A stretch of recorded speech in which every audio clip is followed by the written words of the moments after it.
გაუმარჯოს. გაუმარჯოს. დადადანა. დღეს შაბათია და ემიგრანტული ამბების მომდევნო ეპიზოდით მოგესალმებით. ჩვენს გარშემო ძალიან ბევრი ადამიანია ისეთი, რომელსაც საქართველოს ათასობით კილომეტრი უკვე რამდენიმე წელი აშორებს, მაგრამ მიუხედავად ამისა, ქვეყანასთან კავშირს მაინც არ წყვეტს და ცდილობს ქართული კულტურა აქ გადმოიტანოს. საქართველოს ერთგვარ ელჩად იქცეს ამერიკის შეერთებულ შტატებში. ხო და დღევანდელი ჩვენი პერსონაჟი სწორედ ასეთი ადამიანია. დონა გიორგაძე, პერსონალური მზარეული და ადამიანი, რომელიც ამერიკელებს ქართული საჭმლის კეთებას ასწავლის.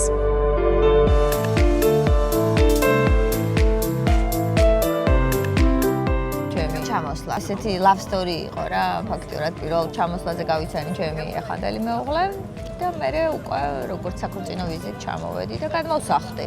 პირველად ალბათ გამიჭირდა ის, რომ ძალიან სოციალური ადამიანი ვარ და ვიყავი მარტო.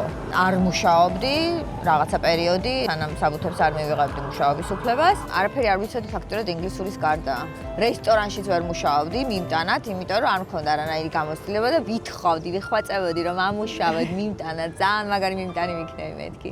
მე დავიწყე კოფიშოპში მუშაობა, იქაც სამჯერ მივედი გასაუბრებაზე და უარს მეუბნებოდნენ. მაგრამ დავიწყე მაინც როგორც იქნა და 6 თვეში გავხდი მენეჯერი მე. მე თან დავიწყე ერთ ოჯახში მუშაობა, ბავშვს უვლიდი და იქვე მე უთხარი რომ მეთქი შემიძლია საჭმელების კეთებაც დრო რამე. მე ბევრ რაღაცა ვისწავლე მან და მაქედან დაიწყო მე და მე გადავწყვეტე რომ გავხდარიყავი პერსონალური შეფი. მიდან აზრზე არ ვიყავი რა გამოვიდოდა და ვინ მეყოლებოდა, მაგრამ 2 წელიწადში მყავდა 10 კლიენტი.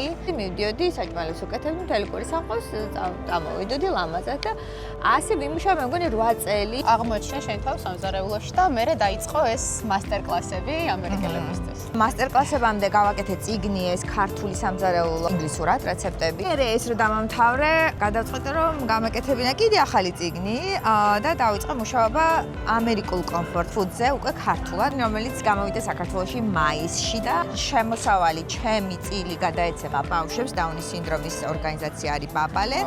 მთლიანად მათ პირველი ინსპირაცია ამერიკელებისთვის გესწავლებინა ეს ქართული საჭმლის კეთება, საიდან წამოვიდა? დავიწყე აქ მუშაობა, ხო, იყო აქ აქვთ სხვადასხვა ვორქშოპები, იტალიური, ფრანგული, ესპანური, იაპონური და მეთქი ქართული რატო არა, ეხლა აქა ვარ პროფესიონალი, ვიცი. შევთავაზი ამ ჩემს უფროსს რომ მეთქი გავაკეთოთ. მე და ეხლა კვირაში ერთხელ გვაქვს ქართული გაკვეთილი. არ მიყვარს გაზვიადება, მაგრამ ნუ ეს შოქში არიან რა, ეხლა რომ ბადრიჯანი და ბროწეული და ნიგოზი როგორ შეიძლება ერთად ისე ლამაზად შეასიყვარულო. თან ეგეთი გემრიელი იყოს. Next, who's this? Oh my God.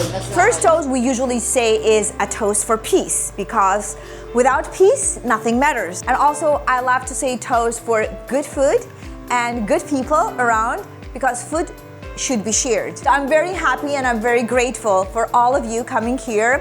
Gaumardjos. Gaumardjos. Gaumardjos. All right. Da-da-da-da. Yeah. დონა საქართველო როგორია? დონა საქართველო არის ოჯახი და მეგობრები იქ.